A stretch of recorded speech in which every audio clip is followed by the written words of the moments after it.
Avui el Parlament Europeu ha decidit censurar l'obra Presos polítics de l'Espanya contemporània que els diputats d'Esquerra Republicana, al Parlament Europeu, volíem exposar aquí a Estrasburg. El Parlament, d'aquesta manera, ha decidit sumar-se al despropòsit de la Fira Arco i fer un lleig a la llibertat d'expressió. Això és especialment greu que passi aquí, en una cambra on constantment fem declaracions i crides a garantir aquesta llibertat en tant que dret fonamental.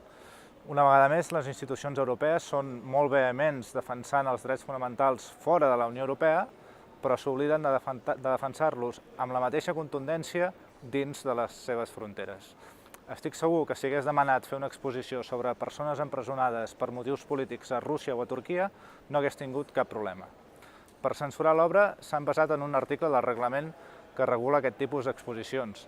I, entre altres coses, aquest article diu que les exposicions no poden ser susceptibles de generar disturbis a les àrees on s'exposen.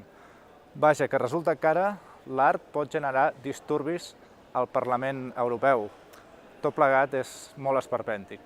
Com a eurodiputat compromès amb les llibertats, denuncio que se censuri l'obra d'art sobre els presos polítics, però també que es prohibeixi l'exposició de caràcter unionista que, pel que sembla, volia realitzar l'eurodiputada Jiménez Barbat. La llibertat d'expressió és per tothom i és vergonyós que un Parlament democràtic prohibeixi dues exposicions de cop com per fer més digerible o donar una aparença d'equanimitat a una decisió que és injustificable. Cal defensar l'art perquè és cultura. La cultura és llibertat i la llibertat democràcia.